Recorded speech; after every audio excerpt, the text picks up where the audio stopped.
That's great. All right. Well, we're rolling. So, welcome to Pins and Crosshairs, episode 5.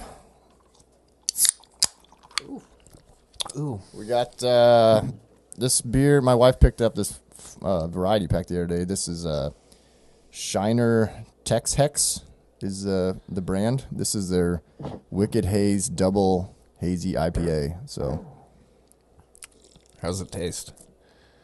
you want to try it? Yeah. It's not bad. Little cactus pale ale. Yeah. I've there's been a handful of them that I've been trying, and like That's actually pretty good. it's not bad at all. Yeah. Yeah, I got another one here if you want it. Oh, yeah. I'll drink that after this. And they're 9.5% alcohol, so they'll light you up. Great. Send me home all. Yeah, all buzzed up. Yeah. Yeah, no, it's pretty good. I've had some other ones that I like a lot better, but it's not bad.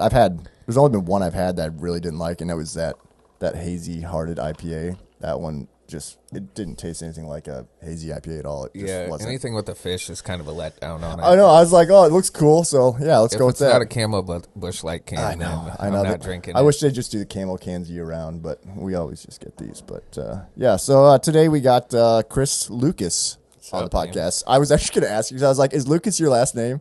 Yeah, Okay. yeah, that's Because just basically what I go by. I saw it on all the time. Facebook, so I was just like, I hope that's his last name, Yeah. and not just like his Everybody middle name. says or I it's have 3 first names, like when you have Yeah. your middle name. yeah, and I know. I was whatnot, like, he's so, got like the Ricky Bobby thing going on. yeah, So it's a good thing. It rolls off the tongue easy. yeah. But yeah, so thanks for coming on. Appreciate it.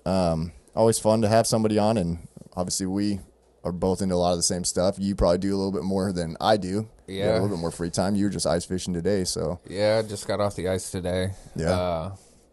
I try and spend as much time outside as I can. yeah, It beats being inside, that's yeah. for sure. Oh, for sure. Yeah. But I think we wanted to hit the topic of Oh, yeah. opportunities, Yeah. of like public opportunities Oh, yeah. or public fishing. Yeah, I mean, so let's talk about that a little, because I used to fish a lot in Nebraska back, like right when I graduated high school. Me and Phil used to go fish all over the place. We weren't ice fishing. We had my dad's boat. Yeah. And so we hit all the lakes around everywhere, and it sucked. I mean, Yeah, like, like- it's just not great fishing. We had some luck, but we were doing it because we wanted to fish and have fun, but the amount of fish we caught was just not very good. yeah, it's not always great. And Like, you do a lot more fishing than I do, and you actually probably know more what you're doing than I do. I mean, I wouldn't say I know what I'm doing. I'd say I'm getting pretty lucky Yeah. sometimes, most of the I mean, time. you're traveling a lot too. Like you hit up a lot of stuff in like Iowa and Kansas and everything. every Iowa, once in a while. Kansas, Missouri, South Dakota.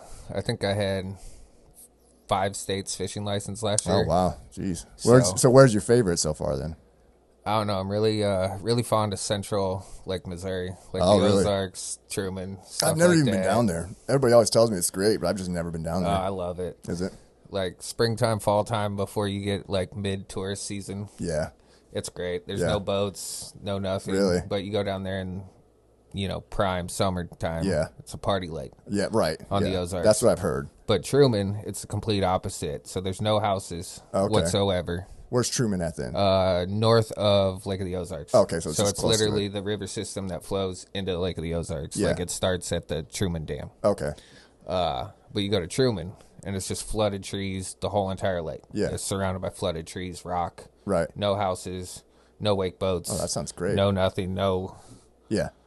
It's just the complete opposite. Complete opposite of Ozarks. Yeah. Yeah. But Ozarks, I'd say, probably has bigger fish. Yeah, Just wasn't it by- like a super deep lake? That's what I heard. It was like super deep Yeah. because people, I guess, have some like yachts on that thing. Like Oh I've heard, yeah, like there's they some have spots massive I've gone boats. over, like in my kayak, and it's like 120 feet, and you're just like, "Why am I doing this right now?" And then there's some speedboat going by Yeah. at 70 miles Then an you hour. got And you're just like, massive "Hey waves. man, slow down a little bit. Yeah, Here try come the and waves." Yeah, try and get a little bit further away from me. Yeah. Next thing you know, you're soaking wet. Yeah, that's fun. It's What do you great. usually fish for down there? Bass, Yeah, black bass, smallmouth, yeah, spotted bass. Those are fun down there. Okay. We don't have those up here. yeah. I was gonna say I don't think we have spotted bass here, right? Some people call them like an Alabama bass or something like that. And they just look just slightly different, isn't? Yeah, they have a it's- smaller mouth. They Oh, have they like do. a different tongue patch. Okay. And then they're the whole side of the fish is completely different. Yeah. Like instead of one solid lateral line, it's Right. spotted Okay. all the way down. Yeah. They're fun. Yeah. They're little footballs when you hook into them Yeah. and stuff. They're just like Yeah. Is that what's your like favorite thing to fish? Like favorite fish that you like to go after, I guess. Walleyes. Walleyes, What yeah. I was doing today. Yeah, for like sure. that's like 90% of the time if Yeah. I'm even in the summertime. Yeah. Like even like in the middle of a kayak tournament or something, and I know it's a good walleye lake, and I'm not catching fish. You just like switch to walleye. I'll just be like, screw the screw it. tournament. I'm gonna go fish for walleyes. Like Yeah. I know there's big ones in here. Yeah. And then I'll hook one, and then I'm like, well, shit, I got to get back to bass fishing Yeah. now. Yeah. Well, at least you catch one and get the itch. Yeah. Unlike today. Yeah. Yeah, we showed up today. Yeah. No, like today we went fishing.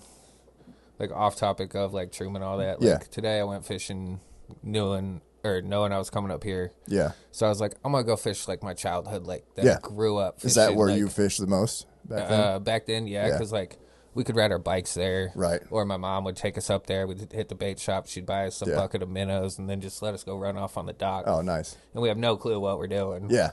It's just like go figure it out. Yeah. So like, I knew I was coming here today. I was like, I'll go to Omaha and I'm gonna hit up, Yeah. the old Z. Yeah. See how she's doing. I hear like all the time people catching Right. big walleyes, monster muskie, Yeah. anything like that out there. Yeah. And I'm like, well, I haven't fished it in like 3 years. Might as well give it a shot. I went out there today, walked around probably aimlessly, drilling countless hole after countless hole Yeah. for like 2 hours, trying to find the drop off on this flat. Yeah. Because I'm not using live scope or anything. I'm Right. just trying to use contour Yep. maps and stuff in my head. Yeah. And I'm like, I gotta be finding it. Yeah. What the heck? Where is it? Yeah. Keep walking out further, walking out further, walking out further. Keep looking at the ice. Like, we're still good. It's about 4 inches. Yeah. Get out there, drill around. I'm hole hopping. Yeah. Probably drilled 20 holes. And I'm just bouncing around on this flat, Yeah. trying to find a walleye swimming Yeah. around anywhere. Yeah. I was out there for 3 hours. I didn't mark a single fish. My buddy Colton is coming to meet me out there. Yeah.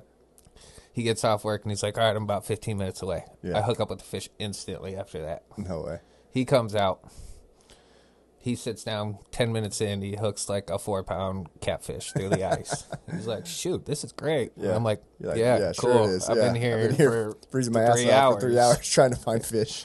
Yeah. Yeah. And then we sat there till dark. We got off the ice about 6:30. Yeah. Ended up catching 2 more catfish, and then a bunch of little tiny crappies, like Oh, yeah. 5 inches. Yeah, and real you're small. just like, what are you doing? Yeah. But like, it was nice, clear Yeah. ice, Yeah. 4.5 inches all the way across. Yeah. But no walleyes, Yeah. no giant muskie. The hopes and dreams. Today are just wasn't the day. totally- That sounds like my deer season every year. All the hopes and dreams, and then I never get a shot at a big yours deer. and mine both. Dude, seriously, I mean, We Well- see them. Yeah. We know they're there. and then we can never Can get to never them. get a shot Yeah. off. Yeah, yeah. I mean, fishing. I mean, and obviously fishing and stuff because you can't see it. I mean, obviously you can use your, whatever equipment you got to try and find them, but it's still kind of a hope and a prayer. But I mean, Yeah. I don't have a ton of experience ice fishing. I've gone a few times over the last few years up with my buddy in Minnesota, and like he just has a Vexillar, and it Yeah. is really fun though when you're marking fish. Like I didn't realize like that's how it like all worked when I first did it. Yeah. And so then like you're marking fish, and then you like see the fish on there, and you're like you see your lure, and you're trying to get it to it. It was actually a riot. I was like, this is actually fun. as Yeah, hell. so like that's what everybody gives me grief about that, Yeah. like ice fishing, because like I love the old school Yeah. flasher. Yeah, like that's- it's FLA, seriously- FLA. yeah. nothing fancy. Just It's honestly like to me because like my dad with his boat, he has like a nice Helix, the yeah, nice fish finder and all that stuff, and I have it set up now to where I can use that. I got all the stuff for it, but like the Vexillar, like it's just so simple just to. Yeah. I mean, it's way easier to take around it's like and like old school yeah, Atari. Yeah, exactly. Like, That's why, what it's like. Why ruin It's a like good thing? it's like playing Pong or something like that. Yeah, like or like, playing why like ruin a even, good thing yeah, about it? old Mario or something like that. But Yeah, like I run around the lake, and people are like looking at me like, why don't you have a live scope by Yeah. now? And I'm like, I don't need a live scope. Right. Like I've fished with live scopes and Yeah. stuff. My brother has one. yeah, I have a Garmin 93 SV on my kayak that I fish out of. oh sure, I have nice fish finders, Yeah. but like I feel like going to ice fishing, like let's just keep it simple. keep it simple. Yeah, I mean the less more- stuff you got to take with you. Yeah, the more obviously, stuff I better. got to carry, the heavier Yeah. the backpack, the Yeah. more stuff I got to charge, the more stuff I got to remember. Right. But then like I'll go out and I'm walking around looking at my phone, Yeah. looking at a map, like trying to find where you're all supposed to be. and then comparing that to Yeah. like the nautical map and trying to figure out where I'm at Right. on the nautical map. Yeah. And then I sit down, drill a hole, and Yeah. I catch like a 14.5-inch crappie in front of this old guy. Yeah. And he's just like, what the heck? I've been sitting here for 2 hours, Yeah. and you just walk up, first hole, boom. Yeah. And I'm like, it's just, you got to know what you're looking for, Right. and like build that. Same thing like with deer. Yeah. You find that tendency or like Yep. what they're relating to Yeah. at that moment in time. Yeah, especially depending on the time of year, you know, if you can pattern them, especially Yeah. like when you get them like early season or like late season, you definitely have a lot better chance of patterning them. So Yeah, like early ice is Yeah. a great time to target. is early ice like the best time? Oh yeah, Is it? But early ice around here is like middle of Just January. say early ice here is definitely not the same as if you go up north. No, like if you're on Upper Red or something Yeah. like that, you're normally out there the week after Right. Black Friday. Yeah, First week exactly. of December. Yeah. And then we're sitting around waiting for another Yeah. month. Like, Yeah. is it cold? Yeah.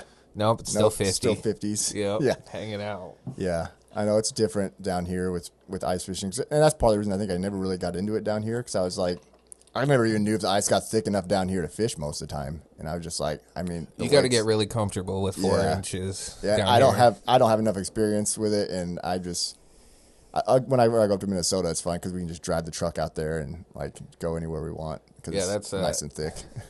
Yeah, when you have a vehicle, that's again Yeah. let's overcomplicate it. Yeah. Like I went to Spirit Lake Yeah, 2 weeks ago. yeah, Had the worst time of my life. Yeah, did and you found out the dumbest rules that I forgot to follow. Oh, really? And, like put gas in your 4-wheeler before you drive 2 miles out from the boat ramp. I thought your battery died or something like that. You were just out of Yeah, gas? the battery died because Oh, we were out of gas. Oh. And we were out there trying to start the 4-wheeler at, 11 o'clock at Yeah. night to drive back to the boat ramp, and it won't God. start. So what'd you do? Walk back to the boat ramp 2 miles. God, that sucks. Drove to the gas station, went and got gas. Found some random guy to come jump us. Nice, Yeah, it was great. good memories. Yeah.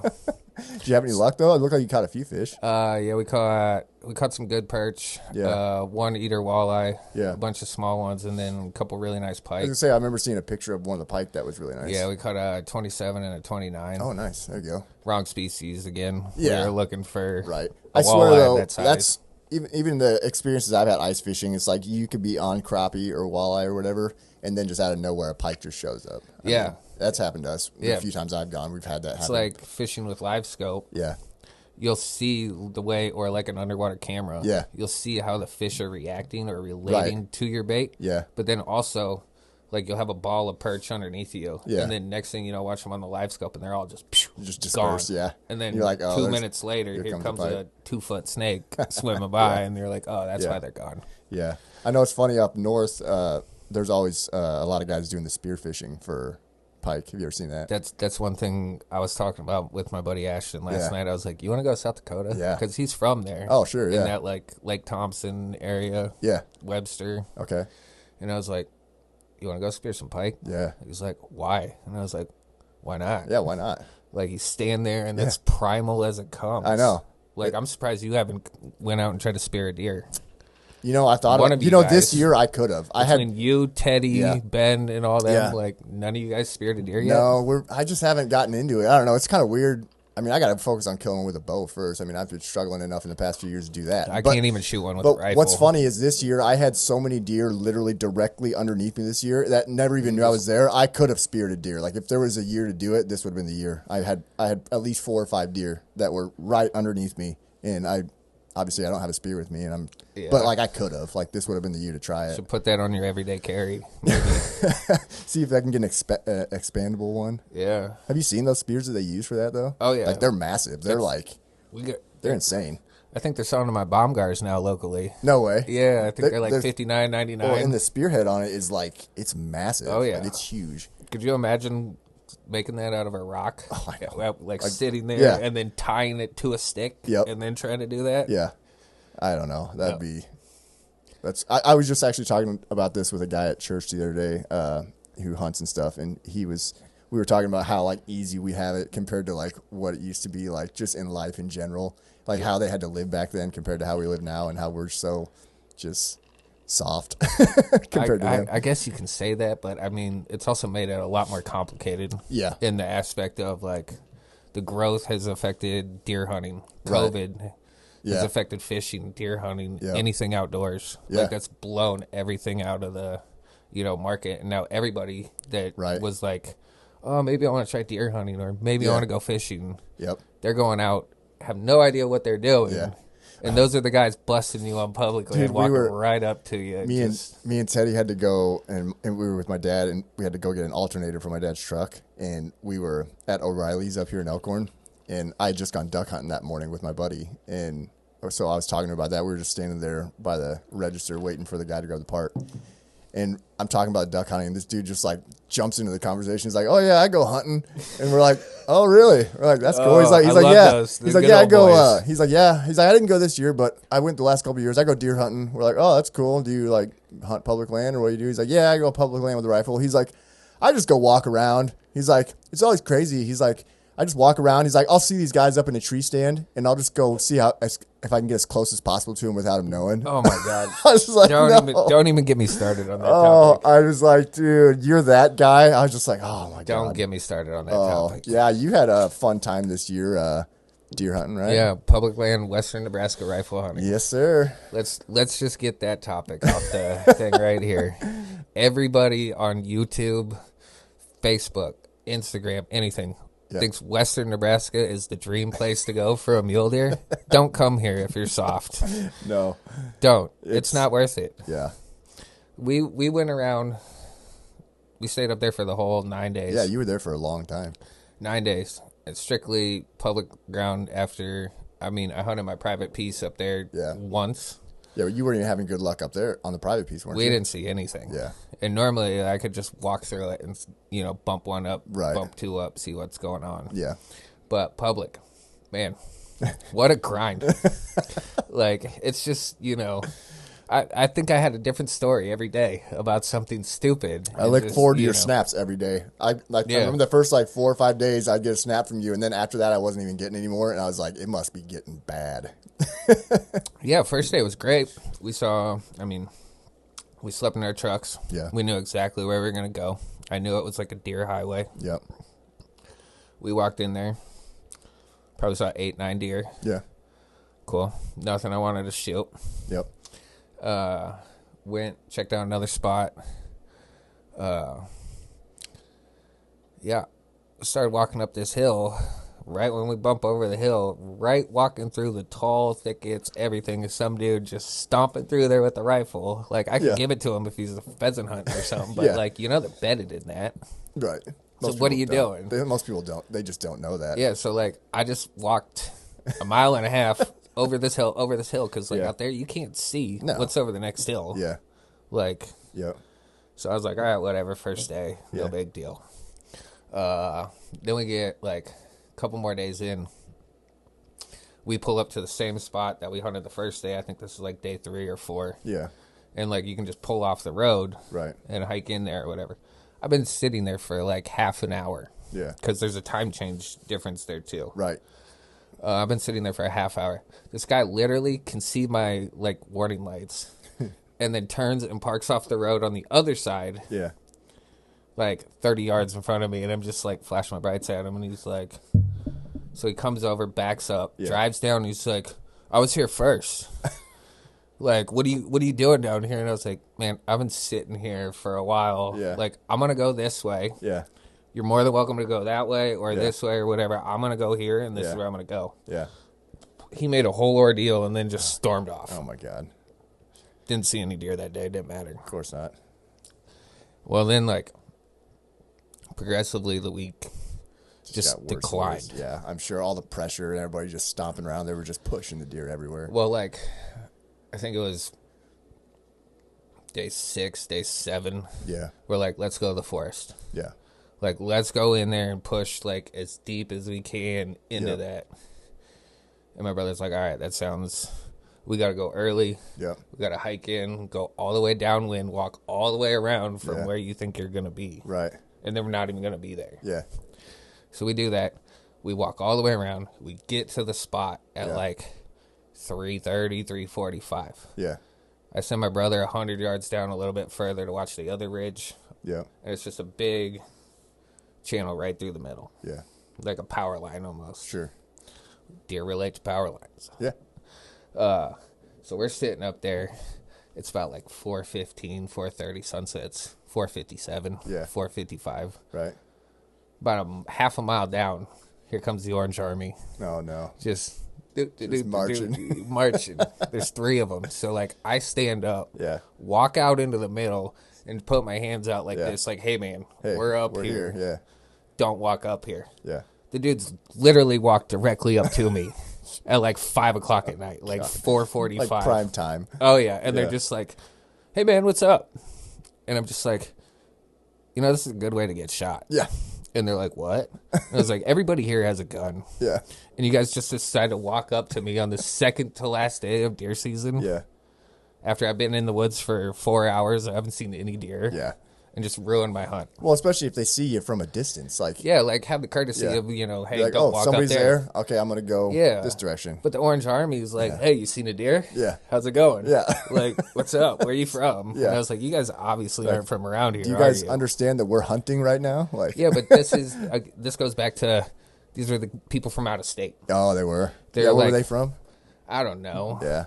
When we drove around, we played the license plate game for the whole week. Yeah. We had 26 different states. 26 different states all in one area. In one area. Yeah. Granted, it's a large area. It is, yeah. But everybody bottles necks into the 2 biggest pieces. Right. Nobody else wants to go explore the 2 small pieces over here or drive 4 hours on this side of the county. Right. But it's just like, God, Orange Army, man. Dude, I know. I don't know who started it. Who started like telling everybody that Western Nebraska was like this great the hunting public. Yeah, that's the hunting public. I will say it again, dude. I will, and I do want to talk about that because it's one of the topics I've had written down. I want to talk about is like just like YouTube hunters and stuff. Like obviously, like we're doing it too, but like but we're a little bit more. You guys are hunting. Mostly, private. We're pretty much mostly on private, and even that we're still secretive of where we're at. Like, we're not like I'm like I've known you for what 8 years, and I still don't know directly where your spot is. You know? I'll tell you where it's at. I actually want to get you out there. Be fun, go out. Well, as long as there's a mule deer, dude. This year, so like the weird thing about the spot that we hunt, we're really close to like arguably the best mule deer area in the state of Nebraska as far as like the giants that get shot. Yeah, but we won't disclose the area. No, but. The first year we hunted out there, we saw like 5 or 6 shooter mule deer, like really nice. And my dad saw one that he was like, it was the biggest deer I've ever seen in my life. He's like, I thought it was an elk. It was so big. And so like that first year though, it's a MDCA unit, so you have to draw it. Yeah. And we didn't know that going into it because we kind of ended up getting on there like later, like it was kind of and like it's a point last system, second. I think. Yeah, too. it is. Yep. Which you can draw after like after 1 year. Like it's not like it's hard to. But we didn't have mule deer tags, so we're like, okay, whatever.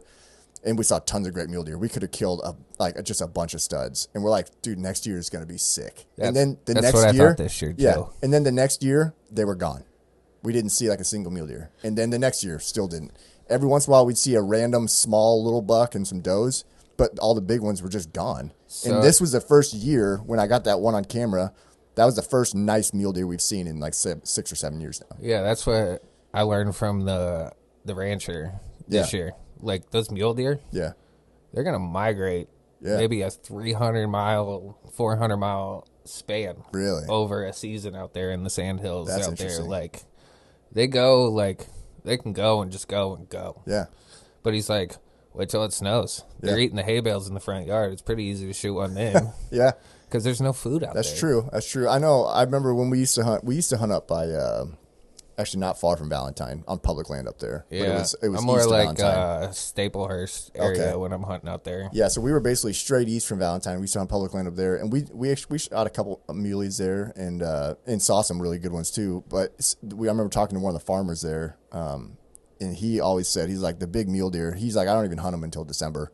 He's like, they don't come out until December. And so I was like, okay. I mean, they're smart. Yeah.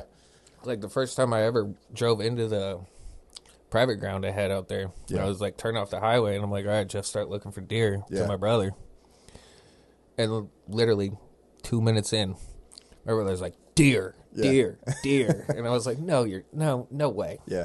I stopped the truck, look over. Yeah. biggest mule deer I've ever seen in my life. Just laying in the ditch, looking at the road. Oh my God. Underneath the cedar tree up on a hill, right next to it. Yeah. And I'm like, man, if this is like what we're driving into, it's gonna be great. This is gonna be incredible. Because like, I had to talk to this guy for years. Yeah. Talk to him on the phone while I'm driving back and forth to work and stuff. Just have random conversations. Build this relationship with this guy. Right. He lets nobody hunt out there. Wow. And it's 10,000 acres. Yeah. Like, I can walk for days. Yeah. And not see the same tree or bush or fence line. Right. Well, like, he's, like, I'd call him the old school cowboy. This guy knows this stuff, everything, and he's just like, yeah, they're not here this year. Yeah. Like, and I was like, what do you mean? And he's like, well, they come for like a month, 2 months, you know, it just changes. Yeah. And I'm just like, what? What do you mean? And he's like, they're kind of like antelope out here. They just migrate. Yeah, they just move. Yeah. Like, they'll sit on something for 2-3 days. Yeah. And then they're gone. That's so weird. And then once the hunting pressure comes out and everything, then they're just constantly moving. Right. And they, like, everybody says a mule deer's dumb. Yeah. The young ones are dumb. The young ones are dumb, for sure. Oh, yeah. They'll walk right up to you like, what? Oh, yeah. What's up? Yeah. Who are you? what's They've never seen on? a human in their life out there. Yep. Well, then, like, the big ones, Yeah. they're gone. Yeah.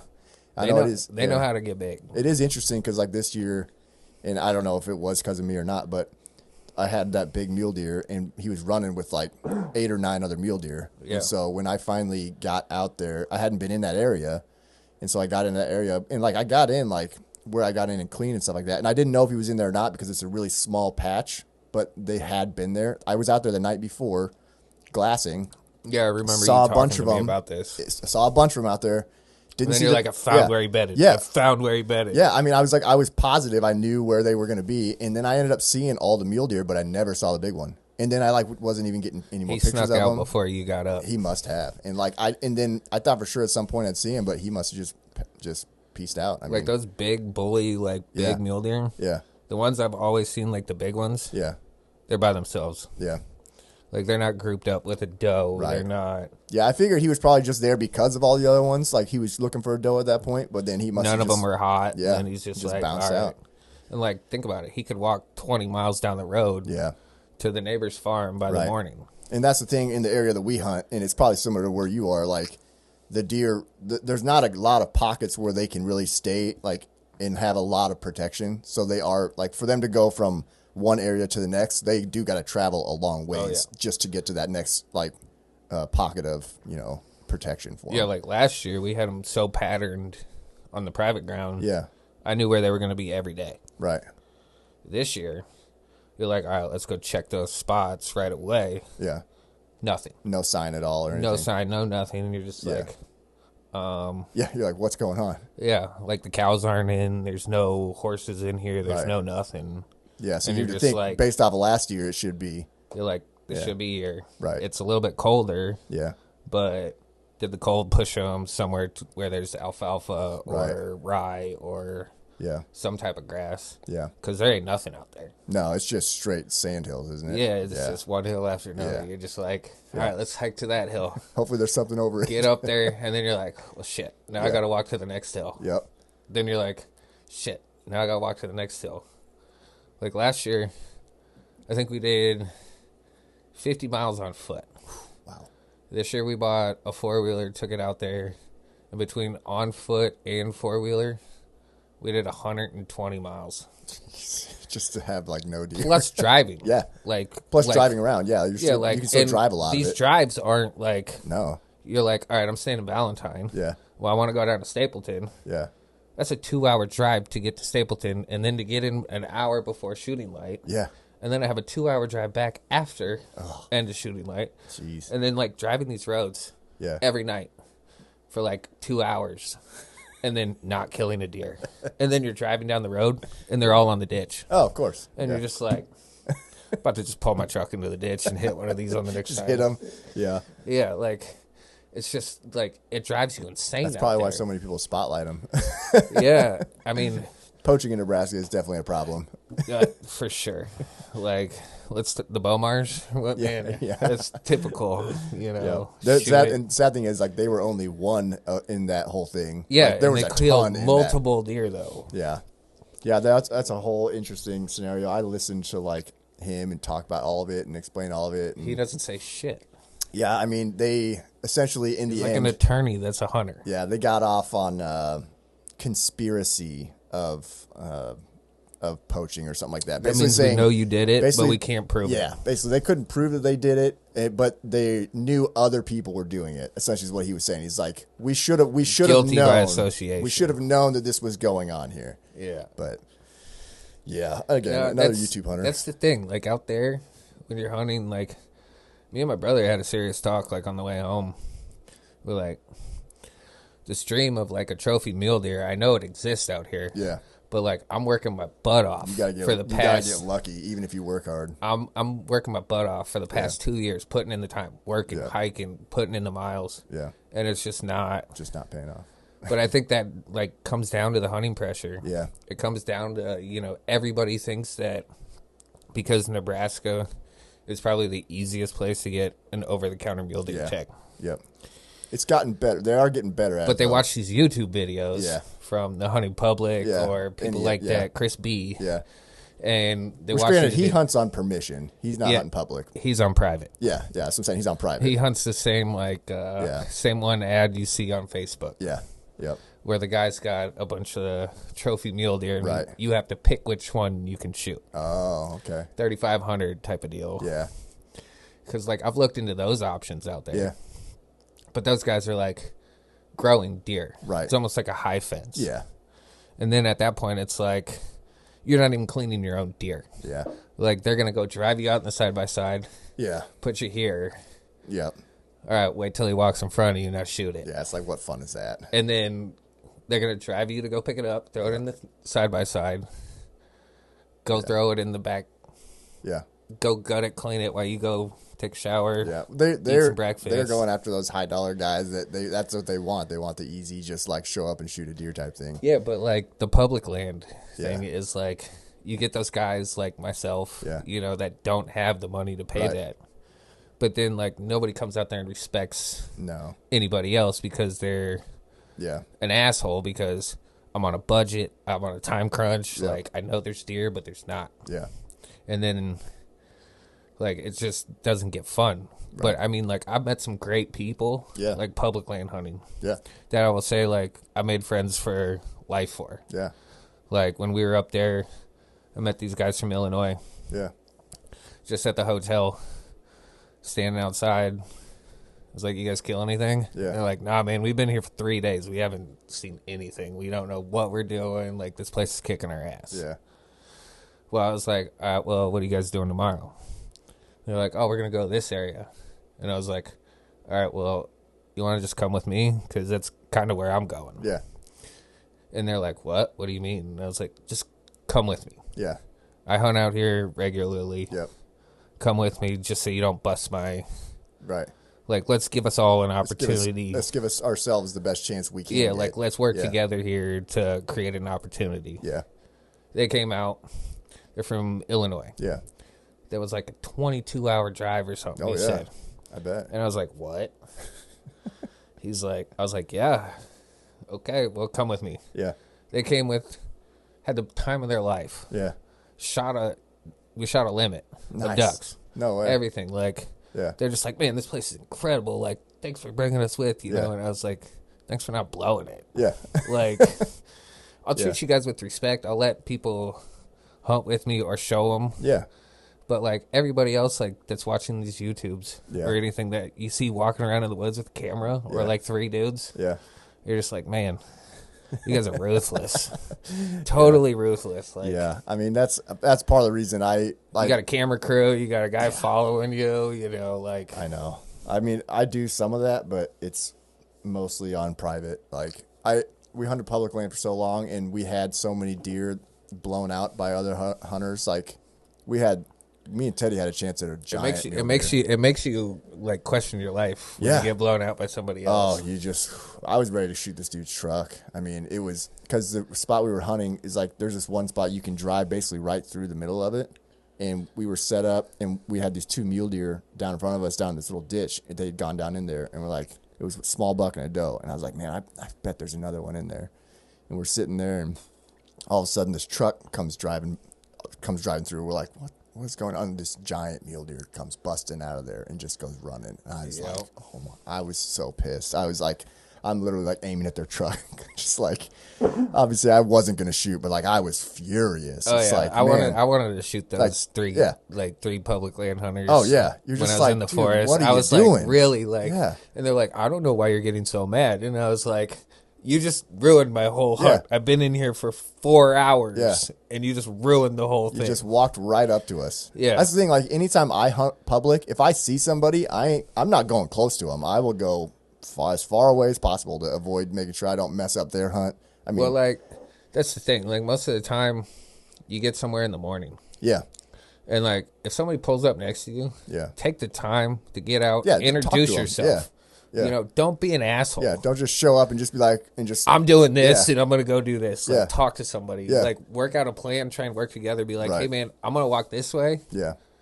You can walk this way or this way. I want to let you know for my safety. Yeah. So you don't shoot me where I'm going. Right. But, like, most people are like, no, I don't even want to talk to nobody. I'm just going to stomp right through. Well, and you got all these guys, too, that a lot of times they've been hunting the same spot for years. And it's like, so they don't like the outsider, the newbie, like, who are you? Right. But, like, I would say that'll go a lot further. Oh, yeah. Than, like... It's just crazy how, like, so many people are just so pissed off about stuff. It's just like... Yeah, like, the one thing you'll say, like, you'll never meet an angry fisherman. Yeah. I mean, a good fisherman. You'll never meet an angry good fisherman. I've seen some videos of some guys that are, like, just total douchebags. Yeah, but they exist, but it's a lot... It's not quite the same. I mean, as long as you're respectful and treat others how you want to be treated, it goes the same with hunting. Yeah. Like, especially public land, because you got to share it. Yep. Like, don't come out there, trash it, you know, disrespect it. You know? Yeah. Treat it like it's your own. Right.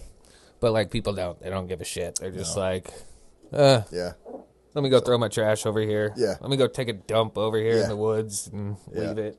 I know. Let's just trash our, you know. And then they're like, our public land sucks. Yeah.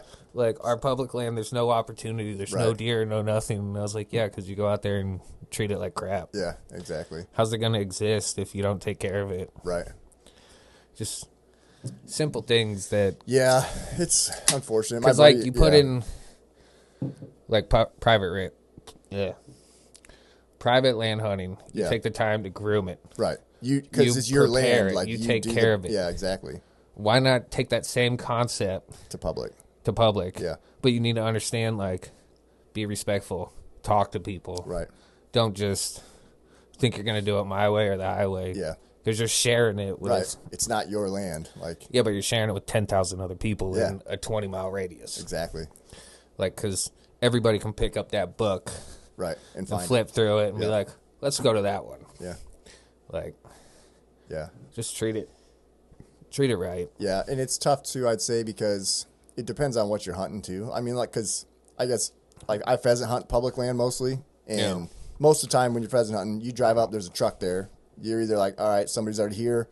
Go up and talk to them, see if they want to hunt together. Yep. If they don't, that's fine. Or if they got dogs, you don't have dogs. Exactly. Or if you have a dog and they don't have dogs, be like, hey, I got a dog. Like, he's going to find them. So it's like you can connect, and then otherwise you just move to another field. Like, shoot, that reminds me. I met one of my really good friends that way. Really? On public land. Yeah. So, like, it was probably 3-4 years ago. Mm-hmm. I pulled up. I was getting ready to go duck hunt. Early season, like teal. I've been hunting this same place since I got a driver's license. Okay. So I got it figured out. I got it dialed. Yeah. Well, I'm getting my stuff out, getting ready, all that. This Subaru from Minnesota pulls up. This redheaded kid in college, just like, hey, man, what's up? He's got a black lab. Yeah. He's like, oh, I'm here to duck hunt. He's got like a dozen decoys and stuff. We started talking, and I was like, hey, man, why don't you just come with me? Yeah. Like, just come sit with me. You got a dog? Yeah. I can use that dog. Yeah. He can go get the birds. Because I don't know this kid. Yeah. I don't know if he can shoot. We go out there. We go all the way to the back of the spot. Like, he's like, why are we walking all the way back here? Why are we walking back here? Yeah. And I was like, stop talking. Just trust me. Just keep coming. He's like, well, all the water's over that way, like all the open water. And I was like, no. There was a skinny, like, 4-foot creek in the back. Yeah. Like, you'd sit in the public land blinds and be like, why are the ducks going back there? Yeah. There's, like, the skinny water with moving water. You can't see it unless you get Can't back there. see it, and there's tall grasses, all this. We go back there. We literally sit on the bank. Yeah. And we have ducks in our face, like Yeah. in this little tiny little slough. That's awesome. And he's like, hey, man, can I get your number? Like, if you're out here all the time, like... Yeah. And then it turned into, like, hey, I'm going here. Yeah. You want to hunt? I'm like, yeah. Your Heck dog's yeah. great. Yeah. He's got a black lab named Waylon. Yeah. And, like, this dog, I've never hunted with a better dog in my life. Really? Duck dog, for sure. Yeah. Like, he's like, oh, he's only like a year and a half. Jeez. And I was like, oh, shit. This dog sits outside the blind. Yeah. Does not whine, does not bark, does not do anything, just sits there. Wow. And then, like, doesn't break, nothing. I'm like, damn, this dog's good. And then he's like, oh, yeah, he also does pheasants, too. Nice. And I was like, who trained this dog? He's like, I did. Dang. Get to talking, get to, building this relationship. Yeah. Come to find out, Colton started the Delta Waterfowl Two Rivers chapter. Oh, okay. And, he's like, Yeah. damn. So we start hunting these private places. Yeah. All this stuff, hanging out all the time. Sure. And, like, it's like, damn, I got a new hunting buddy with the dog. This Yeah. is great. Same dude I went fishing with today. No way. Yeah, met him at public land. That's awesome, though. And we still talk all the Yeah. time, like, go to the banquet, support Yeah. his chapter, Yeah. do all that stuff. We're catching those catfish. Yeah. He's like, I'll take them home. My wife loves catfish tacos. Nice. And I was like, all right, man. See, that's cool, though, because, like, that's a good story and experience of, like, you just met somebody at public land. Both were, like, kind of figuring out what's going on, and we're just like, hey, you want to just go do this together? Like, that's the kind of stuff you like to hear about when it comes to public land hunting. Yeah, that's There's just, you don't hear about as much of that. No, you don't hear about that. But, like, then there's, like, Rusty that I met from Illinois. Yeah. They're like, man, you were great. Yeah. Like, if you treat people with respect Right. and, like, do that stuff, Yeah. they're going to invite you to hunt with them. They're going to, you treat... Yeah. Rusty's like, we shot our limit of ducks with him. Yeah. He's like, you guys are more than welcome to come to Illinois and hunt the Mississippi with me Oh, dude, that'd anytime. be sick. We look it up. Yeah. Mississippi's got, like, the lowest out-of-state hunting costs. Really? And I was like... Or Illinois. Yeah. And I was like, Okay. might have to make a trip Yeah. out there. Seriously. When we're on Red Lake, Minnesota, Yeah. we met Henry. Yeah. And now we call him Uncle Henry. That's awesome. He won't let us...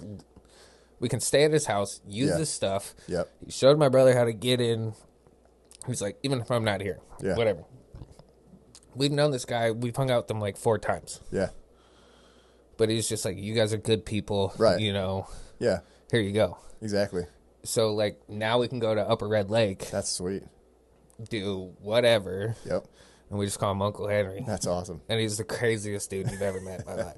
But those are like, we just met him because, we were nice. We were respectful. My brother went up to him at the bar Yeah. the first time we went up there. Yeah. He, like, found the biggest guy in the room, just started talking to him. And, like, my brother. Yeah. My brother's not the biggest guy in the world. No. He's like, Yep. he just goes and finds the biggest guy. Next thing you know, we're at this guy's house hanging That's out awesome. with them. Jeez. And now he's just like, if you leave me a nickel, Yeah. anytime you stay here, you're never welcome back. Oh, nice. It's just, That just means he's just a good dude. But Yeah. obviously for you guys, since you guys are just good, genuine guys. Like, yeah, but then he's always like, you want to come up here and, like, spear a bear, like we were talking Oh, earlier. Yeah. Or, like, you want to go hunt wolves? Heck yeah. Or anything like that. And I'm like, you're a little crazy. Yeah. Like you said, he's got a little crazy in him, but Yeah, but that's what I mean. Like, shout out to Colton, though. Yeah. You meet people. right. And, like, you treat them well because they have the same passion that you do. Right. Especially on public ground. Mm-hmm. But, like, even if it's, like, a little kid, Yeah. too. Like, I've met, like, fishing, while I'm always out there, I see little kids, like, throwing something ridiculous Yeah. off the bank Yeah. while I'm fishing. Yeah. And I'll be like, here, man, tie this on Yeah. and, like, throw them a bag of Senkos. Yeah. And be like, here you go, dude. Yeah. Throw this on You'll have better luck. and catch some fish. Yeah. Otherwise, they're throwing, like, a deep diving 30-foot Yeah. crankbait Yeah. in 2 foot of water. Yeah. Just grabbing bottom the whole time. Yeah. Just and weed just, after like, weed after weed. help the kid out. Yeah. But, like, I always feel like good karma's really big. Oh, for sure. On people. I agree with you. Especially hunting. Yeah. Oh, yeah. Like, shoot, if we didn't take Rusty and them, Yep. we might not have shot a limit. Yeah. We shot a 4-man limit. That's awesome. In like 2.5 hours, and they're just like, I've never had ducks like this in my life.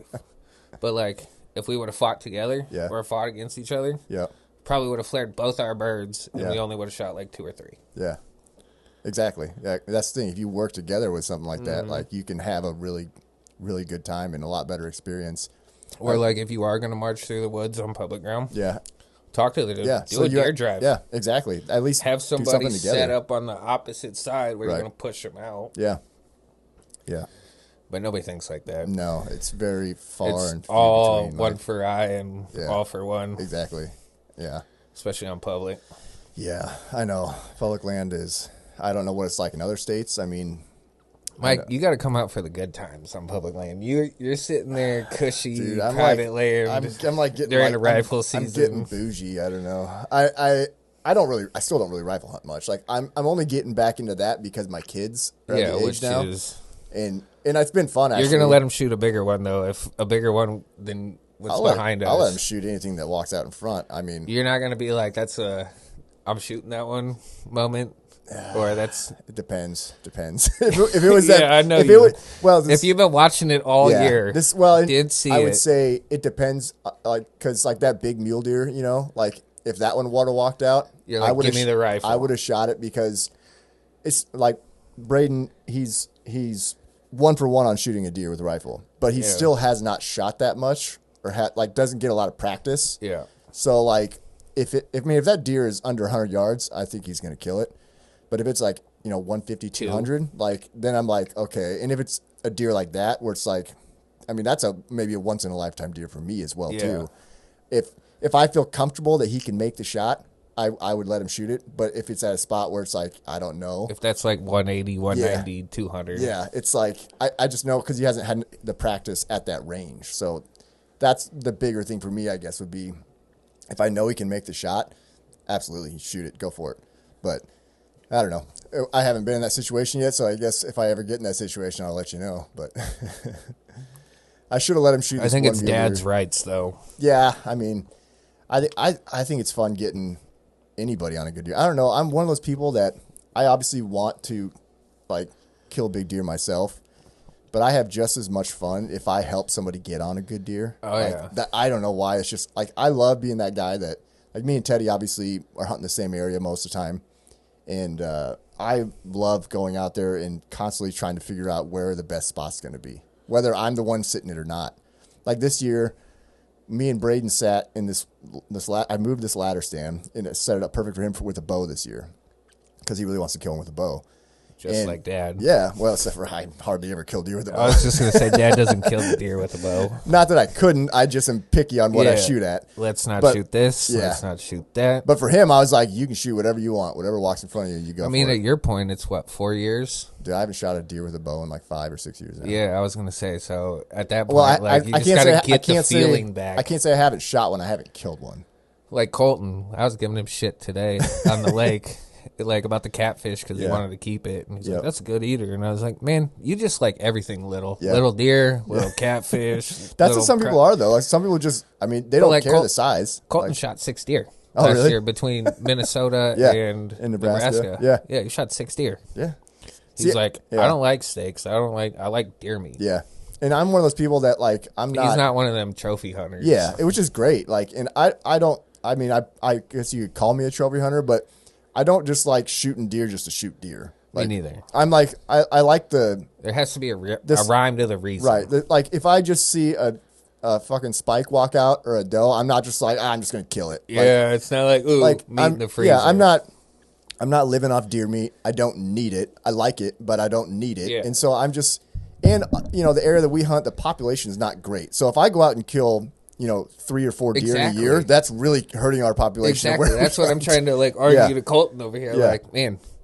you've shot 3 deer? Yeah. Yeah. He's like, oh yeah, I got 2 doe and a buck. Yeah. And I'm like, man, you shooting these all at the same spot or what? Yeah.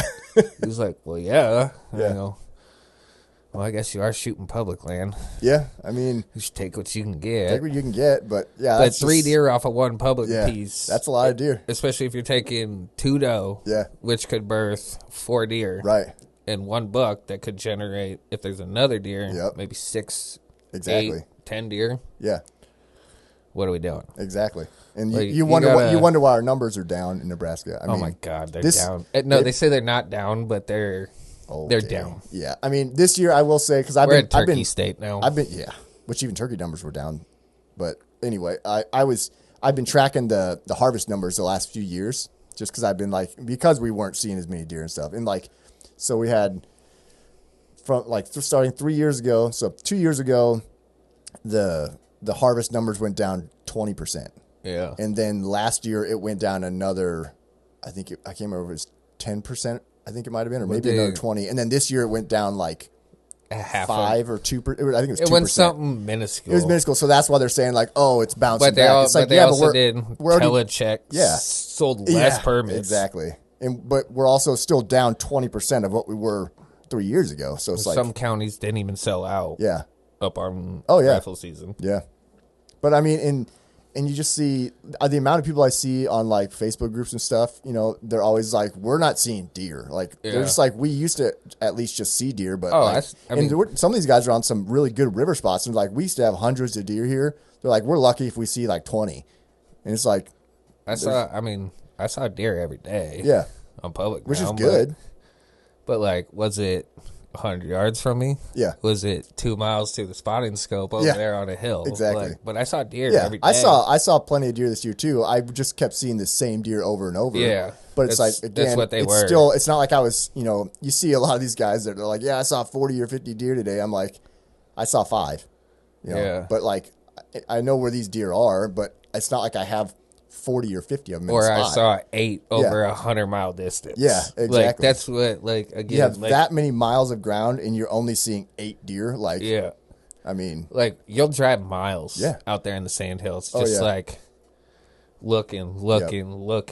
And you would think that open and vast of a you're area, gonna see them at least. Some. You're gonna see a pack of whitetail, 10 of them over here, right? Or but there's no cornfields. Yeah. There's no beans. There's nothing out there. So there's no reason to drive them to that. And they don't group up into those big family groups. Yeah. So you're seeing 3, 1 buck, or 2. Yeah. No buck. Right. You're just seeing little tiny small family groups. But I'm seeing deer. Yeah, but not in the numbers that not what Nebraska Game Park says what they have promote. Or everybody else on YouTube. Nebraska's got great mule deer hunting. Yeah. No, you got shut up already. You got maybe 10 shooters on public ground a year. Oh yeah, for mule deer especially. In the whole entire state of Nebraska. Yeah, and I qualify a shooter. It's a 130, 120. Yeah, I was gonna say a 4x4. Yeah, but it's got to be a wide. Because it's got to be wide. Mule deer obviously they have more you inches. got this behind us. Yeah, I shot that on public land. Yeah, that mule deer. That's my that's a shooter. Deer. Yeah, that's a shooter. Yeah, for sure. But you're not getting those 170s, 180s, 200 quality class. No, we had one, probably say in the 160 range. Yeah, that we saw this year. Yeah. And my brother had a shot on it. Oh.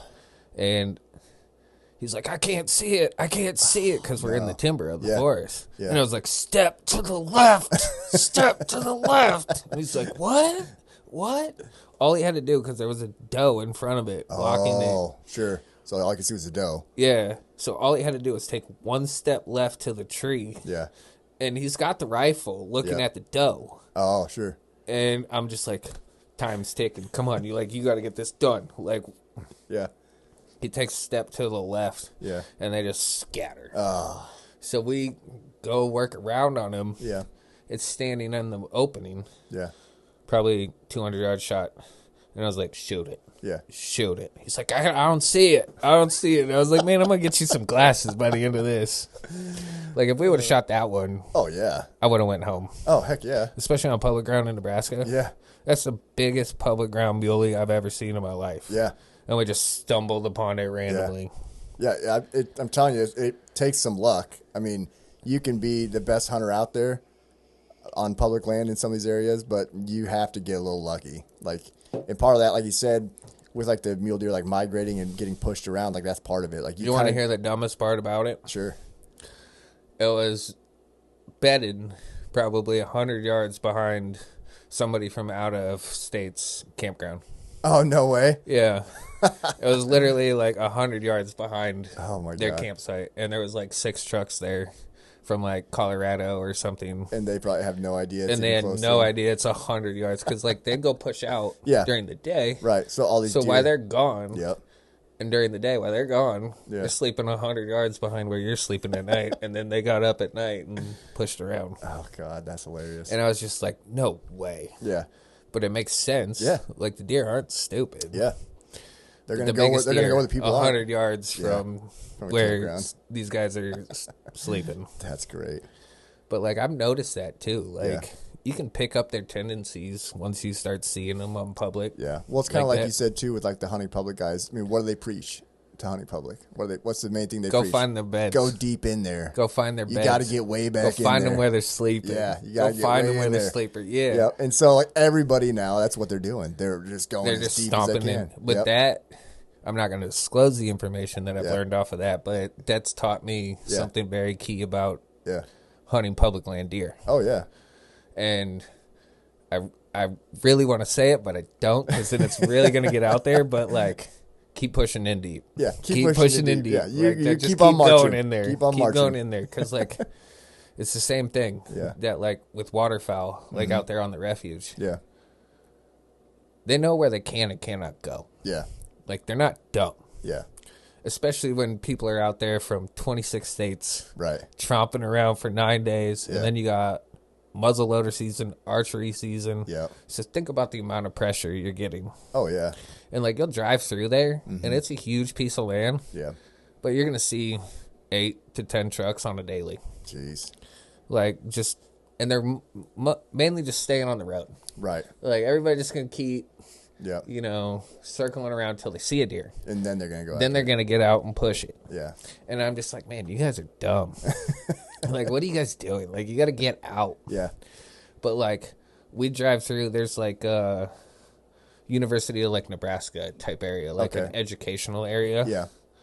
We're driving through there, and I look at my brother, and I was like, I bet you $100 right now there's deer next to this. Oh, probably. Is it like one of those, like, Nebraska belf things or something like that? No, it's not a belf. It's not a belf, but it was like almost like a park office type of, you know. Yeah. But you can't hunt it. Yeah, it's like this little tiny cube in the middle of this public land, and you can't hunt it. Yeah, all the deer probably on there. And we pull up, and he's like, doe, turkey, doe. Yeah. And then over here, there's the buck. And I was like, yeah, they ain't stupid. No, yeah. They go where there's no pressure. Yeah, like, they know. And then cars are driving by, and they're just looking at them like, hey, what's up? Yeah, hey, can't shoot me. Yeah, shoot me, buddy. Yeah, but that's also the good thing out there, though. Yeah. Like, I will say, Nebraska Game Parks during rifle season, hats off to them out there. They have a lot of people out there. Oh, they have. I mean, if you don't see a game warden during that time, or even see it going on the road, which happens all the time around here, but out there, great guys. Yeah, very friendly. Like, we had to call them to go recover my buddy Jeremy's deer this year. That's right. Because it jumped onto private. And I was like, hey, who do I call? He's like, call this guy. Because, you know, they know the people that neighbor. It's almost better to call them and find out who to call instead of just like blind calling. Because then he can call the landowner. Yep. Because he knows who owns the lands around the public ground. Oh, yeah, sure. And you're just like, hey, this is the situation. Yep. We shot a deer. He's like, are you for sure it's dead? Yeah. I was like, I've never seen this much blood in my life. Yeah. It's spraying. Yeah. I was like, I literally have to jump the fence. Yep. And he's laying underneath the cedar tree right there. So you could see him dead. No, I couldn't, but I knew where he was. You just knew the amount of blood. Yeah. Like, they shot him at 30 yards with 6.5 Creedmoor. Yeah. Like, blew a pumpkin-sized hole out the backside. Yeah. And I'm just like, but they got excited and, like, bumped it right after they shot it. Yeah, because they just started running so after it. So it just gets up, and I'm just like, God, you guys are stupid. But it was Jeremy's first deer. First deer, yeah. But, like, they came out, or like I called him. He was super helpful. All that was great. But then they also have like the federal. Like, have you ever seen a federal game warden? I don't think I have, honestly. Whole different level. Oh, really? Whole different level. Like, I feel like I have a game warden curse. Let's knock on this table right here. But like, I've met a lot of them, and as long as you're not doing anything wrong, yeah, and you're not a dick to them, yeah, they're not gonna. It's the same way with cops. If you're just really chill and cool, Yeah, but and just like, people need to understand that like they're there to make sure that the public land is treated the way the public land is. Right. You know, they're not there to ruin it, but like you shouldn't be out there hunting a deer without a license or, you know. Exactly. Because like there is that possibility. Yeah. Like everybody I know is like, Chris, I don't know how you get stopped by so many game wardens. And I'm like, I'm out. You're there. Yeah. You're out. I'm out. Yeah. Probably 3-4 days a week hunting public ground. You're going to see them. Yeah. And every time I do that, like, we can go to my phone now, build a relationship with them. Yep. And, like, if something happens at that public ground now, I'll be like, hey, Luis, it's Chris. What's going on? Yeah. Somebody cut a 4-foot hole in the ice and didn't mark it. Yeah. He's like, all right, I'll come out and check it, look. Yeah. But, like, or, like, I'm out Valentine now. Yeah. Area, Cherry County. Yeah. After that incident with Jeremy shooting that deer and jumping the fence, I already have that report with him. Right. So now it's, you know, a little bit more. You build a relationship with them. Yeah. And, like, they're going to trust you and be comfortable with them. And you're going to trust them and be comfortable with them. Like, just don't be doing anything stupid. Just don't do illegal stuff. That's really what it comes down to. Like, it's public ground. Yeah. You're going to get caught. Yeah. And you should get caught. Like, there's more people watching you on public ground than on private ground. Exactly. And more people get busted on private ground. Yeah. Just don't be dumb. Yeah, I know. I'm with you. Follow the rules. It's true. You know, you wouldn't think it'd be that hard. I don't know. I've always been one of those people that's a rule follower my whole life. So it's like not hard for me, but obviously there's a lot of people that aren't that way. I'll say I wasn't. But now, like, when it comes to, like, hunting and fishing, like, something that I'm very passionate about. Right. You don't want to screw it up. No, like, why would I jeopardize getting my license taken away? Like, you know, like shooting a deer off the road. Right. Like, there's a giant deer right there. Yeah, a lot of times you could do that. And, like, you know, it's going to be a quick drag. Yeah. But, like, that one time that I do it, there's probably a cop or a decoy sitting somewhere watching me do it. Yep. And then guess what? I can't hunt the rest of my life. You can't hunt for 10 years or the rest of your life or whatever. Yeah, so like, why is that worth it? Yeah, exactly. I'd rather chase the biggest deer of my life than do it in unethical. Yeah. Oh, for sure. Yeah. I'm with you. It's crazy. So when are we going to get you out ice fishing? Now that... Dude, I'm ready to go. I'm now that you have no deer to hunt. I got this sick ice fishing rod that you were making fun of me about earlier. Yeah. So this. Because I got braid in there. I talked about this before we even started. All right. So he's got a Black Betty. I like these free fall reels, so I'll give him that. Okay. He's got a spring bobber, so he's going with the ultralight, and then we got a Pro Classic 24 ultralight. Have the same rod in my case. Okay. But it looks like he's running like 60-pound braid. It's not 60-pound braid, but it is braid. Actually, no, it's not. It's I think isn't it fluorocarbon that's on there? No, this is braid. It's black. I know. Like, let's show it. Oh yeah, it does feel like braid. It does feel like braid. Straight braid. I run braid on my when I fish like for bass and stuff. And never dude, I always run braid. I hate. You're like my brother. Well, I hate when my stuff breaks. Yeah, I've lost too many fish to line breaking. So like, let me explain it to you here. Okay, so like this is a panfish setup here. Right. Okay, with spring bobber, ultralight tip. Mm-hmm. On this, I'd be running like 2-pound test line. like mono. Yeah. Okay. Or like 2-pound fluorocarbon. Okay, because like you're sitting here. Yeah. And you're jigging this thing. Yeah. You don't need that much drag. Right. But like the size of this jig, you have some super tiny here, like that's probably a 1/16 of an ounce. Yeah, I think so. Okay. You're gonna be sitting there jigging. Okay. Yeah. Well, with this like braided line, it holds water. Like it's gonna float a little bit more. Okay. Like you're not. Well, I noticed that it does float more. I've noticed that with braid. I mean, it doesn't spin, which is good, but like Also, we got to talk about it's not even threaded through the right way. Dude, I don't even remember I don't remember setting it up. I set that up like 3 years ago. With something like this, like when you're fishing panfish, or crappie or something like that, or stuck in Mike's mic, you're gonna be fishing on the bottom or something like this, okay? And say the fish is my hand, you're gonna be jigging. Yep. The crappie's gonna come up, and like with that, braid on that bobber stop. Yep. Okay. It doesn't really get the visual representation. Yeah. To like say that there's a static bite. Okay. So with that light line and a really light tip, you'll sit there, and like instead of it being like that, it's gonna come straight up, and you're gonna be like, "Oh, I just got upbit by a crappie." Okay. Because like crappie, they got their eyes on their head. Yeah. And they're just they feed up. Yeah. So like when you're pulling up, chasing. Yeah. They're gonna hit it up. Right. And you're not even gonna see it bite. Okay. So like light line. Right. Is what like I go to, and then like especially with these, like you can palm these like drag systems on these, depending on what you need. Like if you just throw a finger on it, you can palm the drag. Right. But like you don't want it too loose, you don't want it too tight. Yeah.